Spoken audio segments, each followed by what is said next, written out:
Welcome to Talk About Talk, episode number 136, Communicating with Precision. And yes, I'm going to make this brief and precise. This is a re-release of one of our top 10 episodes, number 103. And this episode was very popular for two reasons. First of all, it's a nice, short 15 minutes. But more importantly, it provides helpful advice to an important challenge faced by many executives that I talk to. Strategies to help you communicate clearly and concisely. Since this episode was originally released, I've had an insight that I've been sharing with some of my coaching clients, and I'm going to share it with you right now. It's something that occurred to me when I was looking back at some of my old email newsletters from Talk About Talk and even old podcast episodes. Here's the thing. Some of these emails and podcasts were way too long. They lacked focus and precision. And I realized in retrospect that I was just trying to be generous with my readers and my listeners. And that is the big insight here. Whether it's written communication or verbal communication, many of us who ramble on are probably just trying to be generous. We want to make sure we're including all of the detail and the information in our responses, in our conversations, or in our coaching, or whatever the context is. But here's the thing. If you're truly a generous communicator, then you do the work to cut and to focus the message. Ironically, the most generous communicators communicate with precision. Got it? Now, go listen to the episode and learn how. You should be precise with your words. Yeah. When I put it in a metaphor of like a butter knife isn't really cutting much. A butter knife spreads things. When you spread peanut butter, you're actually not cutting much. Anything that needs cutting, you get the steak knife out. And then, if I'm getting heart surgery, I want that guy to have a scalpel. I want him to be really precise. That's Jill Nicolation, the award-winning CEO of ad agency Juniper Park TVWA. Communicating with precision is something that Jill advocates for her staff and for the award-winning ads that they create. Precision as in cutting to the chase. Cutting, not with a butter knife, not even with a steak knife. We're talking precision with a scalpel.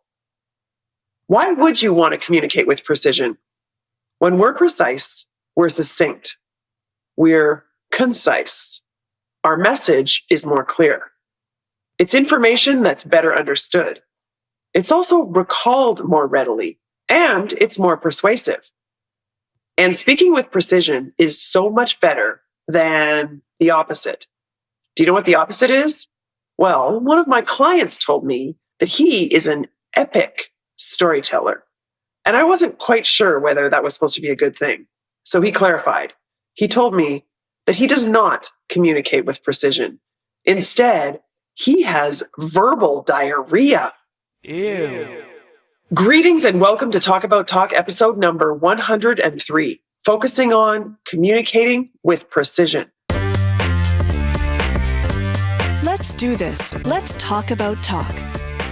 I'm your communication coach, Dr. Andrea Wojnicki. Please call me Andrea. Welcome. If you're an ambitious executive with a growth mindset, well, then you're in the right place. Talk About Talk is a multimedia learning resource where you'll find tip sheets, corporate workshops, one-on-one and group coaching, the archive of this bi-weekly podcast, and the free weekly communication skills training newsletter. You can access all of these resources on the talkabouttalk.com website. And while you're there, I really hope you'll sign up for the free newsletter. In this episode, number 103, we're focusing on communicating with precision, whether it's verbal or written, and whether it's professional or even personal. Whether you're making a point in a meeting, telling a story at the dinner table, writing an email to a client or to your boss, or hosting a podcast episode, precision is a good thing. Before we go any further, let me be perfectly clear what we're talking about here. This episode is less about precision as in choosing the right word, and more about precision as in being succinct, keeping it brief, as in less is more. Sometimes that's the same thing, but I'm focusing more on brevity and less on vocabulary. Okay? Have you ever heard the quote, "If I had more time, I would have written a shorter letter"? That quote is commonly referenced when people are not being succinct or they're not being precise, when they include unnecessary details and words. And that is what we're talking about here. And by the way, I looked it up. This quote, "If I had more time, I would have written a shorter letter," it's been attributed to Mark Twain, George Bernard Shaw, Voltaire, Blaise Pascal, Johann Wolfgang von Goethe, Winston Churchill, Cicero, Benjamin Franklin, and even Bill Clinton, amongst others. I thought you might be interested, so I'm sharing this with you, even though it might make this episode less precise. Yeah, I'm feeling a bit self-conscious in this episode. Please let me know if I'm rambling. In this episode, you're going to learn 2 reasons why communicating with precision is such a good thing, and 3 strategies that you can use to be precise or to avoid verbal diarrhea, as they say. Let's get into this. As always, you don't need to take notes because I do that for you. I summarize everything for you at the end of the episode, and you can always access the printable episode show notes on the talkabouttalk.com website. So just keep doing whatever you're doing. This has become a kind of a thing. Let me guess what you're doing. Are you driving? Are you walking? Doing housework? Getting dressed for the day? This is the beauty of listening to podcasts, isn't it? You can just keep doing whatever you're doing. And while you're listening, you don't need to worry about taking notes because I do that for you. Are you ready? Okay, let me start with this. The 2 reasons why we should all seek to communicate with precision are related to 1, comprehension, and 2, likability. So first, comprehension. A message that's precise, that's focused, like a scalpel, as Jill Nicolation says, is more clear and it's better understood.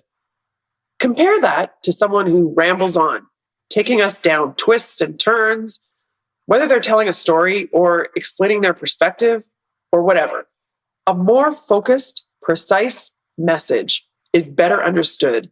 It's easier to recall, and oftentimes it's more persuasive. Consider the context of giving someone feedback or providing someone with instructions. The more clear or single-focused your message is, the better understood it will be. Of course. So, precision improves comprehension.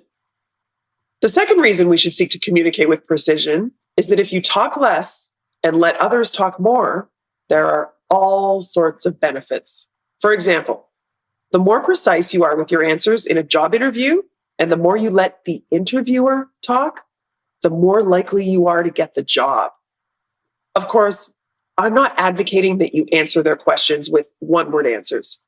Rather, I'm advocating that we avoid meandering off into unrelated topics or unnecessary details.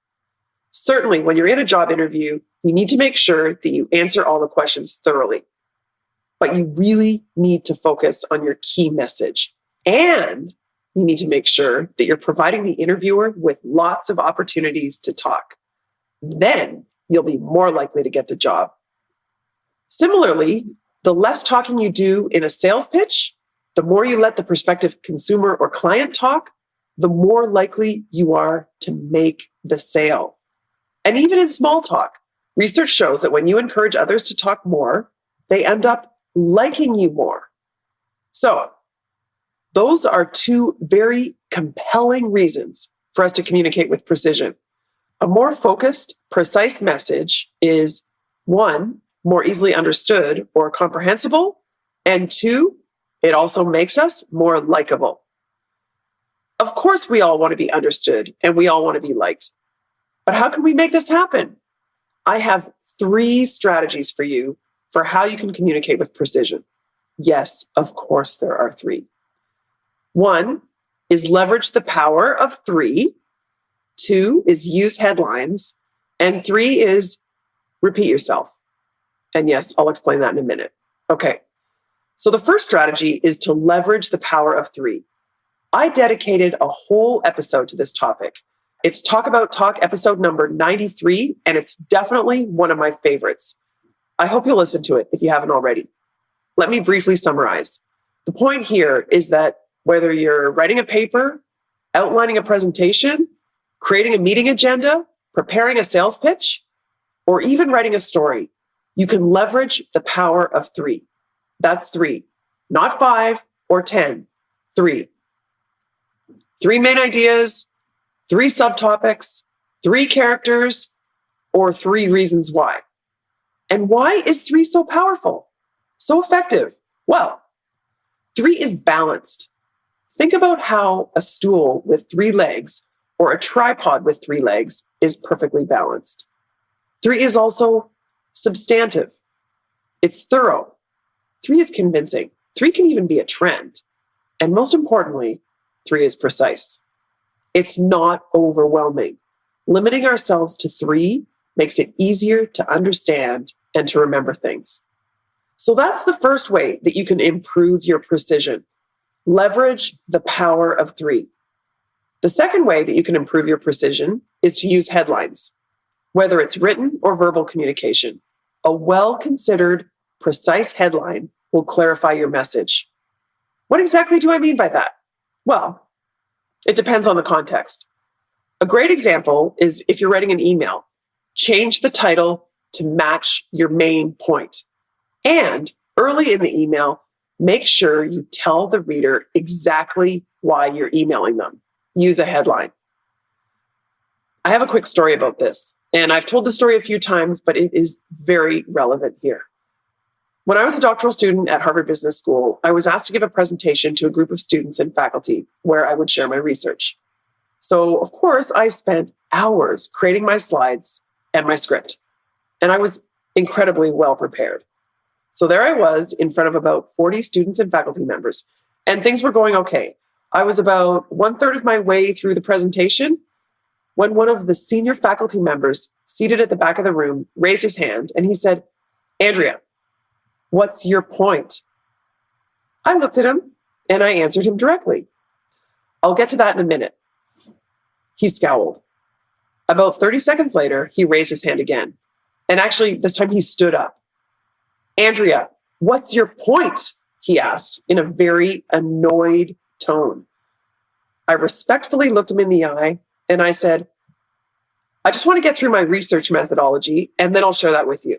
He slammed his hand on the desk and he said, "No, you need to tell us your punchline now or your audience walks."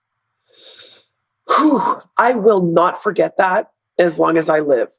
Start with the punchline. We don't need foreshadowing. We don't need insinuation. And we definitely do not need suspense. We need a headline, a clear, focused, succinct headline.